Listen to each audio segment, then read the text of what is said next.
Well, fall is not that far away, and already we're having some leaves fall, but it's mostly because of lack of water.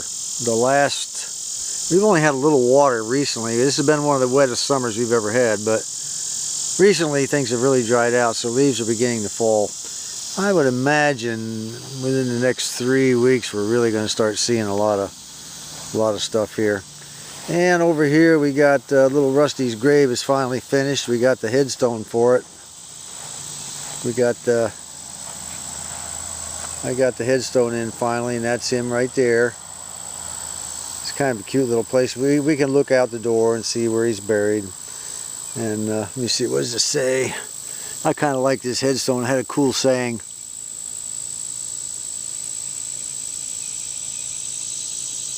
Let me see if I can get down there a little closer. There we go.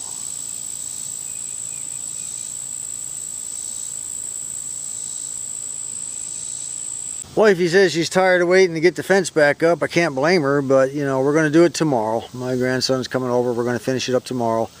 But it's just been so hot, you know. I mean, when the temperatures, your heat index is 103, 105, 100. It was up to, I think we had a heat index of 108 one day. I'm just not going to get out here and do it, you know. That's all there is to it. So, but tomorrow, you know, I think next week the temperatures go back up into the 90s. So tomorrow's really our last chance to get it done. And the old potato garden here, I'm going to take the rake, I'm going to rake it all out real good. I'm going to throw a bunch of fertilizer on there, and then buy a couple of bales of straw, probably here in another week or so. I'm going to cover it all with straw and just let it set for the winter time. Come the spring, I'll rake all this stuff over to one side and go through the same procedure we did last year, or this year. I'll put down the blood and bone meal, then the newspapers, then put the potatoes on it and shove all this stuff back over, and I think we'll have another good crop. This stuff rotting all winter long is really going to be nice. Pulled the cucumbers up though, got those up. They finally died off. And our horseradish plant that I didn't think was going to survive, this is the one that was given to us by, or given to me by our good subscriber Scott Johnston up there in Dayton when we went to the ham bench, and I didn't think it would survive. I cut several pieces off to make our pickles, our Polish pickles, and what was left I stuck back in there, but it wasn't much. I mean, it was only like a little piece. I couldn't believe it. I can't believe that thing's actually growing. So anyway, we're going to baby that along. Words of the wise, you're supposed to grow it for a year before you harvest any of it. I didn't know that, but now I do. Today is the 4th of August, and I'm taking wifey and great-grandma. We're going north a few miles out of Conway to the town of Drasco, Arkansas. There's a little shop up there called Little Hannah's Bakery Shop, run by Amish women, and they make supposedly the greatest fried pies in the universe. We're going to go find out. I've spoken to a lot of people about this. I was told about it by one of the HR ladies where I used to work. She goes up here all the time. She and her husband have a cabin up here somewhere in the woods. They go through Drasco all the time, and they'll stop and get one of those fried pies. She said, you got to go up, you got to try them, and we're going to find out. And Drasco's just a tiny little town, but it'll take us a while to get there. Thought I'd give everybody a little more view of the Arkansas. We're going up Highway 25 right now out of Greenbrier. We're going to take 25 all the way to Drasco. It's a beautiful day. It's just that the temperature is just lovely. Just love it. It's not hot, not humid, just fantastic. But this is the time of year when the hay's harvested and all sorts of things. A lot of guys are hauling stuff, wood and hay, and moving house trailers and everything. For some reason, this time of year is the time.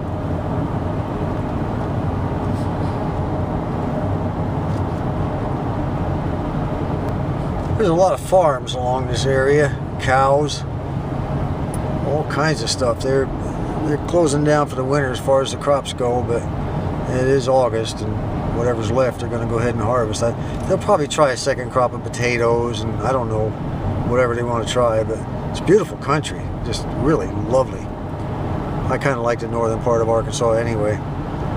Of course, I don't want to go too far north. That's where the snow hits. Well, we're entering Drasco. Now I have to find Little Hannah's Bakery Shop. It's supposed to be on the left here somewhere. There it is right there, Little Hannah's. Little Hannah's Bake Shop. Right there, my goodness sakes. With a sign that says open. Well, this is going to be great. Looky there. Zoom in there. We're going to go inside and see if we can find a fried pie.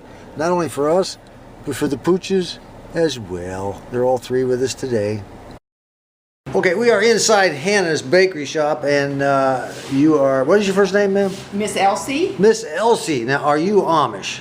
I'm Mennonite. So all this stuff now, you make this every day yourself? We make this every day, sell it, most of it's made from scratch. We also have a cold case over there with some of our dessert items.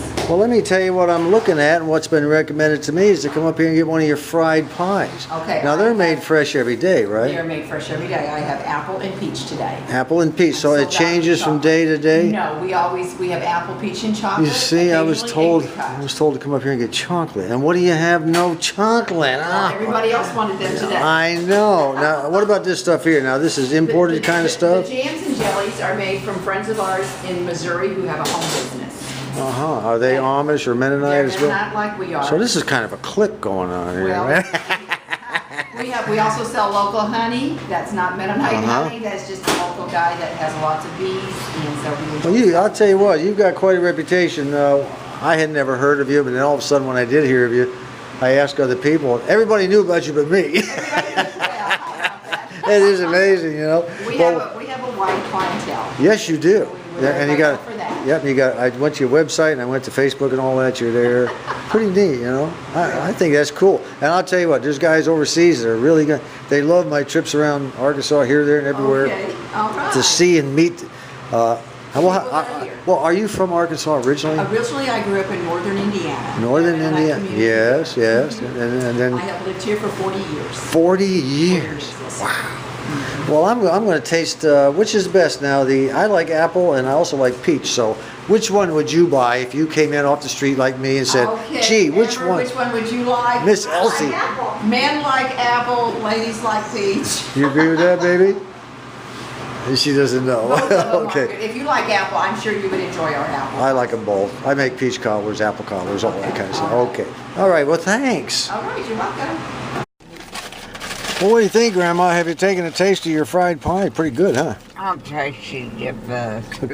Take another bite. I need an opinion here. I've got you on camera. Come on now. What do you think? It's real good. Yeah, I thought so too. My wife's back there making all kinds of noise. All right, what is Rocky? He's going to get a piece of cookie here in a minute. So He wouldn't have he wouldn't have it. Neither one of them would. What about Mac? Mac likes cookies. Oh yeah, Mac likes cookies. Where's he at? There. Yeah, the camera's all blurry. You can't see a thing. Let me see here. All right. I'm opening them. Yeah, there he is. He says, "Give me cookies." We're on our way home from Little Hannah's Bakery Shop, and we stopped at what's called the Greers Ferry Dam. Now, these cores you're seeing here are samples they took out of the ground to find out whether or not the dam would be supported. This is called Calyx, C-A-L-Y-X. And some of the holes they drilled were 128 feet, the deepest one. And what they would do, they would drill these things out, extract them, and then send geologists down in there to check it all out, to make sure, you know, look at the way the veins of the rocks were running. You wouldn't catch me going in a hole like that. Well, let's go look at the dam. It was dedicated by John F. Kennedy many, many years ago. It's an older dam, and it dams up Greers Ferry Lake in Heber Springs, Arkansas. There it is right there, dedicated by John F. Kennedy, President of the United States, the 3rd of October, 1963. And it was built by the U.S. Army Corps of Engineers in Little Rock District. Well, at least 2 men died in building this dam. One was named Bill Killian. Died on March 10th, 61. The family donated that. And here's another one. Edward Ed Phillips died on the 4th of April, 1960. And there's the dam. And just a very, very minor portion of the Greers Ferry Lake on one side. Big vacation spot up here. Big vacation spot. It's gorgeous. Down here, I'm not even certain what river that is. It might be the Red River. I don't know. I'm going to have to look that up. Make sure I tell you what that is before the video's over. Anyway, we'll be going back home right across that bridge. Heading south to Conway.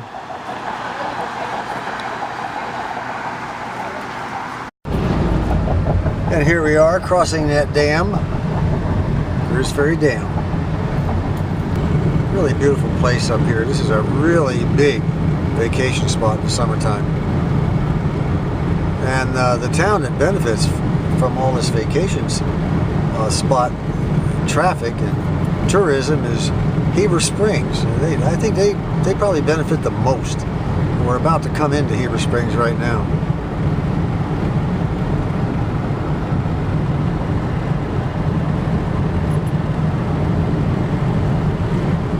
They're back at it, busting up the concrete. Woohoo! Woohoo! I am impressed with that one. And finally over here, where all the wood and stuff and fencing I had piled up, wifey said you gotta get the fencing put back up. So I'll be working on that over the next couple of days, but I don't think I'm going to do it today because of the rain. And I threw some black widow spiders in there about that big around, so I decided we better do something about that. So now I'm going to go ahead and get the mower out here and mow through and finish up this one part of the yard. I don't believe this. Well, the old apron is gone completely, except for, so they left a few rocks there for fill.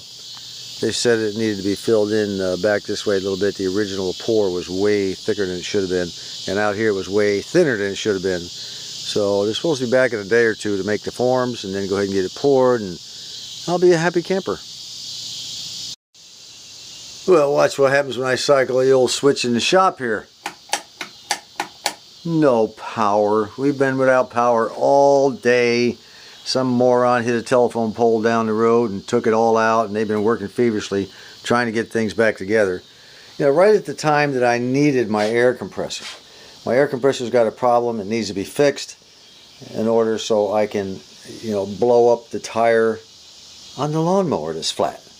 But first I need some power to get, you know, to use my soldering iron. So I need electricity, you know, to work my soldering iron, to fix the air compressor, to fix the flat.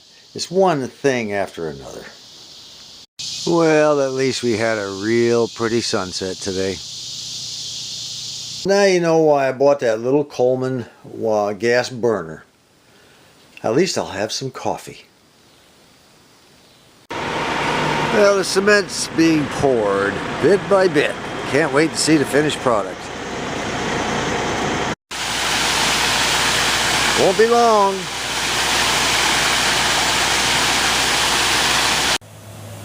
You know, it's been said that you can't plug a hole in the sidewall of a tire.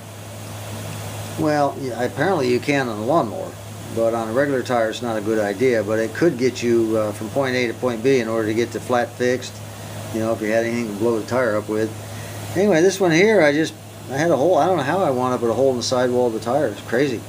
I just pumped this baby up to 15 pounds. It's only supposed to have 10. And it's holding good. I put water around it. No leaks at all. Yeah, we'll find out. The job is done. They'll come back in a day or two and remove the forms. Much, much better than that first gaggle that did it. Those guys were clowns as far as I'm concerned, but these guys were great. That looks fantastic. Nice and thick all the way around the way it's supposed to be. 3.5 inches, almost 4. Good deal. I'll tell you what, that old concrete was laid a couple hours ago, and this Arkansas sun is just baking it, just like in an oven. It's just pretty, the sun, you know, it may not be all that hot out today, but that sun is beating down, and I was just feeling it. Man, the whole top is hard as a rock already. And I'm happy to say that the air compressor has been repaired, and so has the flat tire. It was kind of nice to do something inside of my own garage. That's the first mechanical fix I've done inside this garage. I fixed that flat tire. I felt pretty good. And now with the temperature, you know, beginning to go down in Arkansas, I'll probably be doing a few other mechanical jobs. But first, I have a mess to clean up again. All these drawers have to go back in the cabinet. All kinds of radios and things need to go back in the drawers and equipment. Some of it I'll be getting rid of. A lot of it. By the way, I meant to say something a while back, and I never did answer a fella. I didn't even know he told me about it. You folks that send me private messages via YouTube, you're basically wasting your time, because I never check the messages. If you need to contact me or ask a question or need to know anything, put it in a comment in one of the videos. It shows up that I got a comment. But if you send me a message, I don't get any notification whatsoever.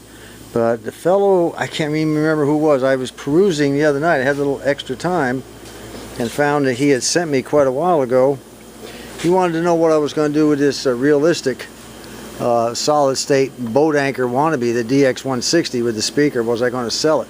Because I had mentioned that I was going to sell some of this stuff. The answer to that is no. That is my baby. I wanted one of those for years. Finally found one that was in perfect condition. Works great. And we'll be setting that up at some point in the future.